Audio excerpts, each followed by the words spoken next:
Okay, so let me just say this right out of the gate. If you're not paying attention to Christopher Nolan's The Odyssey, you need to stop whatever you're doing, sit down, and actually pay attention, because what just dropped at CinemaCon is not just a trailer reveal. It is a statement, a full-on declaration of intent from one of the most technically gifted and thematically ambitious directors working in Hollywood today. And the more I sit with this footage and what it's showing us, the more I genuinely believe we might be looking at the most ambitious film Nolan has ever attempted. And yes, I know that man made Interstellar, Dunkirk, and Oppenheimer. So I don't say that lightly. Let's get into it. So here's what happened. Universal Pictures took the stage at CinemaCon, which, for anyone who doesn't know, is basically the annual event where studios show theater owners what's coming and occasionally drop footage that breaks the internet. And they unveiled a new trailer for The Odyssey. Now, we already knew this project was in the works. We knew Matt Damon was leading the charge as Odysseus. We knew the cast was absolutely stacked in a way that makes you double-check the IMDb page just to make sure you're reading it correctly.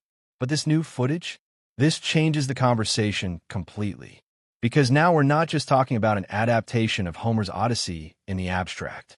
We're talking about specific sequences, specific character dynamics, and a visual scope that, even from a trailer, feels genuinely unlike anything we've seen Nolan do before. And the centerpiece of this new trailer? The Trojan Horse. Yeah, Nolan went there. And for what's being described, he went there in the biggest, most cinematic way possible. Here's the thing about the Trojan Horse that I think a lot of casual moviegoers might not fully appreciate. And this is where understanding the source material actually makes this trailer even more exciting. Homer's Odyssey doesn't actually cover the full Trojan War. The Iliad does that. The Odyssey picks up after the war has already ended, as Odysseus and his men are trying to sail home to Ithaca. The Trojan Horse itself, that legendary, world-famous piece of military deception, is largely referenced in the story rather than depicted in full. Its backstory, its mythology within the mythology. So the fact that Nolan is apparently showing us the Trojan Horse sequence, with Odysseus leading his men inside the massive wooden structure, waiting for nightfall, and then launching a surprise attack on the city of Troy, that tells us something enormous about how he's structuring this film. He's not just adapting the Odyssey as a straightforward travel narrative. He's expanding the world. He's giving audiences the full picture, the full context, the full emotional and historical weight of who Odysseus is before we follow him on his journey home. And that is a genuinely brilliant storytelling choice. Think about it from a purely cinematic standpoint. If you want audiences to feel the desperation of a man trying to get home after a decade of war, you need them to understand what that war cost him. You need them to feel the weight of it. Showing the Trojan Horse sequence, this insane, tension-filled infiltration sequence where an army of soldiers is packed inside a giant wooden structure, completely silent, completely vulnerable, waiting for the right moment. That's not just spectacle. That's character work. That's world building. That tells us exactly who Odysseus is. Clever, strategic, ruthless when he needs to be, and yet deeply, painfully human underneath all of it. And if Nolan is directing soldiers pouring out of that horse by night and launching into full-scale combat, I mean, come on. That's going to be one of the most visually arresting sequences in recent cinema history. This is the director who shot Dunkirk practically, who staged the time-inversion battles of Tenet on location, who gave us the Trinity test in Oppenheimer without a single frame of CGI. Imagine what he does with ancient Troy. Now let's talk about the scene that actually frames this Trojan Horse reveal, because this is where the character dynamics start to get really interesting. The trailer apparently focuses on Jon Bernthal's Menelaus, king of Sparta, husband of Helen, the man whose wife's abduction literally started the Trojan War, telling Tom Holland's Telemachus about the Trojan Horse. And I love this framing device so much that I want to pause on it for a second. Telemachus, Odysseus' son, a young man who barely knew his father, who grew up with an absent parent, who has spent years not knowing whether his dad is dead or alive, or simply choosing not to come home. And now he's sitting across from Menelaus, this battle-hardened king, hearing about the legend of his father, hearing about what Odysseus did, what he sacrificed, who he was at his most brilliant and most ruthless. That's not just exposition. That's a son trying to understand a father he never really had. And if Tom Holland brings even a fraction of the emotional complexity he's capable of to that role, those scenes are going to hit way harder than people expect. Jon Bernthal as Menelaus is also a casting choice that makes complete sense the more you think about it. Bernthal has this incredible ability to play men who carry enormous grief and rage just beneath the surface of a controlled, authoritative exterior. Menelaus, in the original myth, is a complicated figure, a king who launched a decade-long war over the loss of his wife, who fought alongside Odysseus, and who now has to reckon with what all of that cost everyone involved. Bernthal can do that with his eyes closed. And the idea of him narrating the Trojan Horse sequence to a young Telemachus is the kind of storytelling layering that makes you realize Nolan isn't just making an action epic. He's making something genuinely emotional and character-driven. And then there's Charlize Theron as Calypso. Let me tell you why this is such a fascinating piece of casting.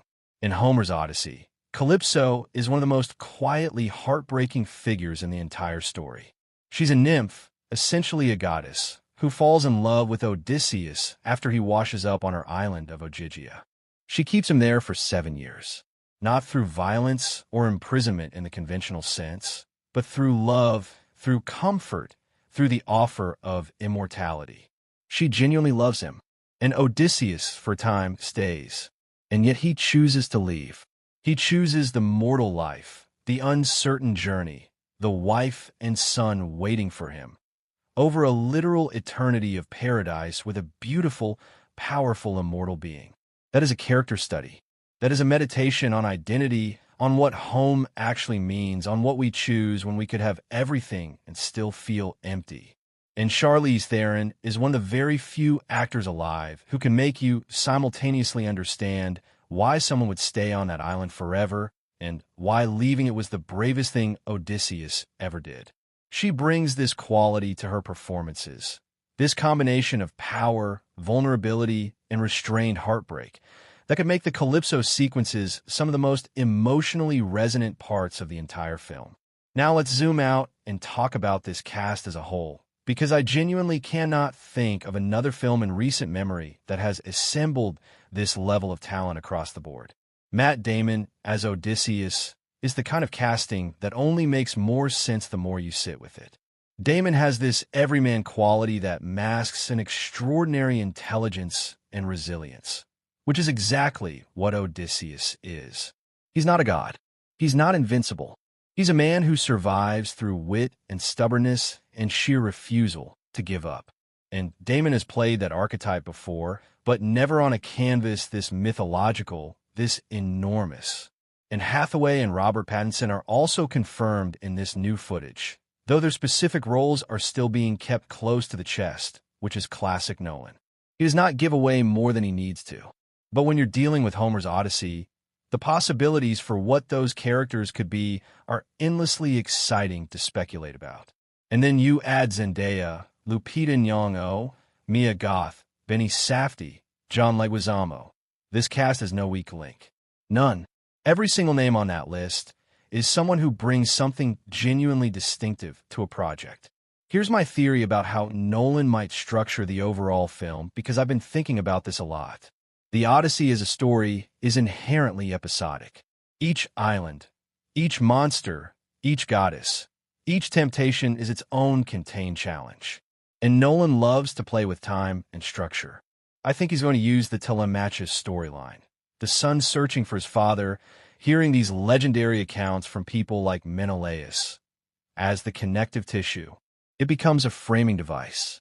Telemachus hearing the story of the Trojan Horse is essentially us, the audience, being brought into the myth from a human, grounded perspective. And then the film can cut into Odysseus's journey, island by island, challenge by challenge, with the emotional stakes constantly anchored by this question of whether father and son will ever actually meet. That structure would allow Nolan to do what he does best, nonlinear storytelling that serves an emotional truth rather than just being clever for its own sake. And if the theme of the film is really, as Nolan himself said, about family, about a man desperately trying to get back to his wife and son. Then having Telemachus' perspective woven throughout gives the story an emotional engine that Homer's original text sometimes lacks for modern audiences. Christopher Nolan adapting Homer's Odyssey isn't just another Hollywood blockbuster announcement. It's the convergence of one of cinema's greatest living directors with one of humanity's oldest and most enduring stories. 3,000 years. That's how long this story has survived. Through war, through empire, through the rise and fall of entire civilizations, through every possible form of storytelling humanity has invented. The story of a man trying to get home has endured. And now Nolan is going to put on an IMAX screen with one of the most extraordinary casts ever assembled. The Trojan Horse sequence alone tells me this film is going to operate on a scale we haven't seen before. The Calypso casting tells me it's going to have emotional depth and complexity. The Telemachus framing tells me the family story is going to be genuinely moving, not just decorative. And the fact that Nolan himself chose this project, that after Oppenheimer won the Oscar, this is what he decided to do next, tells me he believes in it with everything he has. I'm not overhyping this. I'm not getting carried away. I am telling you, as someone who has followed this director's career closely and thinks deeply about what makes stories work, The Odyssey might genuinely be Nolan's magnum opus. And I cannot wait. Drop your theories in the comments. What do you think Pattinson and Hathaway are playing? How do you think Nolan structures the journey? Let's talk about it. And if you haven't subscribed yet, what are you doing? There's so much more coverage of this film coming, and you do not want to miss it.